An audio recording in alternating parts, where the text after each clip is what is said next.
এই মুহূর্তে home of ক্রিকেটে আছেন রিপোর্টার সাব্বির মিথুন, সরাসরি চলে যাচ্ছি তার কাছে।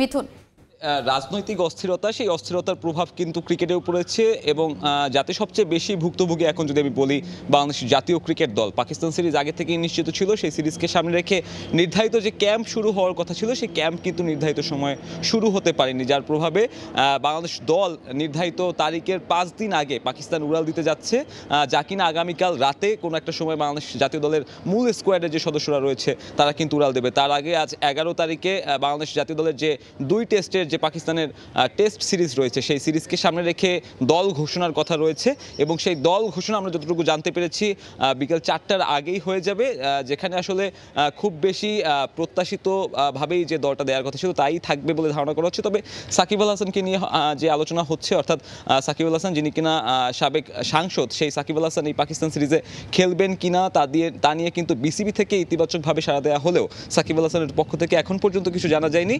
তিনি কানাডার গ্লোবাল টি-20 লিগে তার দল গতকালকে তার বিদায় নিশ্চিত হয়েছে। তার সতীর্থ শরীফুল ইসলাম, যারা কিনা একই দলে খেলেছে, সেই শরীফুল ইসলাম ঢাকায় আজ ফিরে আসবেন। তবে সাকিব আল হাসান কিন্তু ঢাকায় ফিরছেন না, তা নিশ্চিতভাবে বলা যাচ্ছে।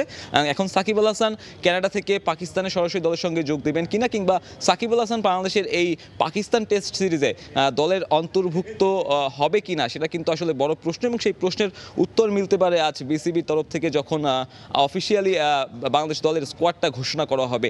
এরই মধ্যে বাংলাদেশ এ দলের একটা বহর পাকিস্তান সফর করেছে, যেখানে মুশফিক মমিনুদ্দের মতন সিনিয়র ক্রিকেটার রয়েছেন এবং 4 দিনের যে 2টি ম্যাচ খেলা হবে সেখানে সেই 4 দিনের ম্যাচগুলোতে তারা নিজেদেরকে ঝালিয়ে নেবেন। এরপরেই আসলে যে 2 টেস্ট রয়েছে ওয়ার্ল্ড টেস্ট চ্যাম্পিয়নশিপের অংশ হিসেবে, সেই টেস্ট চ্যাম্পিয়নশিপে তাদেরকে নিয়েই আসলে দল ঘোষণা করা হবে। তারা হয়তো দ্বিতীয় ওয়ার্ম আপ ম্যাচে খেলবেন না, তবে বাংলাদেশ দল যেন একটা পূর্ণ প্রস্তুতি নিতে পারে এজন্যই আসলে বাংলাদেশ এ দলের এই সফরটা শেষ মুহূর্তে অন্তর্ভুক্ত করা হয়েছে এবং বাংলাদেশ দলের যে 17 তারিখ যাওয়ার কথা ছিল, অর্থাৎ 21 তারিখে যে টেস্ট শুরু হবে তার আগে যে 17 তারিখ যাওয়ার কথা ছিল, বাংলাদেশের পরিস্থিতি বিবেচনায় সেই সফর আগেই এগিয়ে আনা হয়েছে। পাকিস্তান ক্রিকেট বোর্ডও জানিয়েছে তাদেরকে প্রস্তুতির সকল সুযোগ সুবিধা সেখানে দেওয়া হবে। আমার কাছে মিরপুর থেকে এখন পর্যন্ত বাংলাদেশ দল নিয়েই ছিল সবশেষ।